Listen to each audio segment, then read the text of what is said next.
তুর্কি সেনাদের যমদূত মনে করছে ইসরায়েলি সেনারা। আতঙ্কে রীতিমতো ঝড় বয়ে যাচ্ছে ইসরায়েল জুড়ে। অবস্থা বেগতিক দেখে নেতানিয়াহু সরকার তাকিয়ে আছে ট্রাম্পের সহায়তার দিকে। যে কোনো মূল্যে তারা তুর্কি বাহিনীকে থামাতে চায়। গাজা যুদ্ধ শেষ হতেই আবারও নতুন করে শঙ্কা আর আতঙ্ক দেখা দিয়েছে পুরো মধ্যপ্রাচ্য জুড়ে। এবার ইসরায়েলের পথের কাটা আরেক মুসলিম দেশ।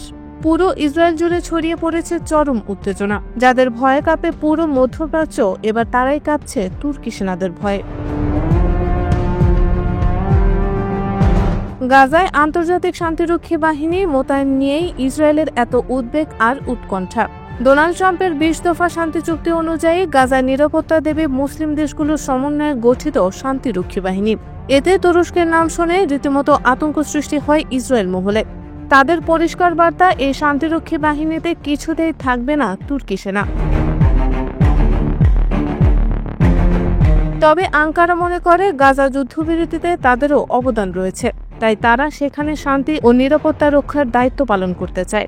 এ বিষয়ে তুরস্কের প্রতিরক্ষা মন্ত্রণালয় জানায়, তাদের সেনাবাহিনী গাজার নিরাপত্তা নিশ্চিত করতে এই শান্তিরক্ষী মিশনে অংশগ্রহণ করতে পুরোপুরি প্রস্তুত।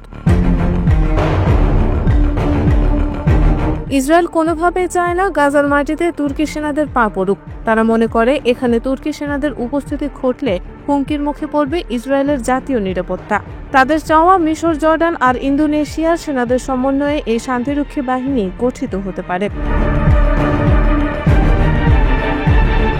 ইসরায়েলের মতে, গাজায় তুর্কি সেনাদের আগমন ঘটলে তারা নিরপেক্ষ আচরণ করবে না।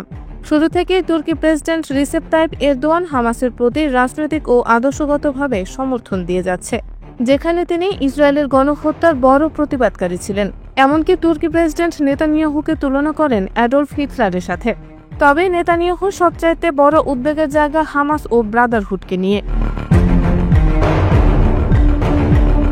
নেতানিয়াহুর দাবি, গাজায় তুর্কি সেনাদের আগমন ঘটলে আবারও মাথা চাড়া দিয়ে উঠবে হামাস ও মুসলিম ব্রাদারহুড, যেখানে তুর্কি প্রেসিডেন্টের সাথে রয়েছে আদর্শিক ও নীতিগত বিশ্বাস।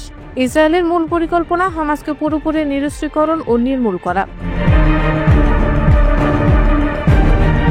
ইসরায়েল প্রধানমন্ত্রী বারবার জোর দিয়ে বলেছে, তারা নিজেরাই নির্ধারণ করবে কোন দেশের সেনাদের তারা গাজায় প্রবেশ করতে দেবে।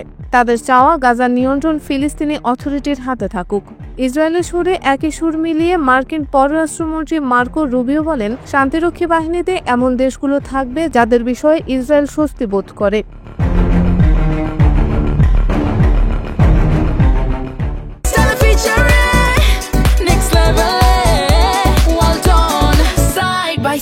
Free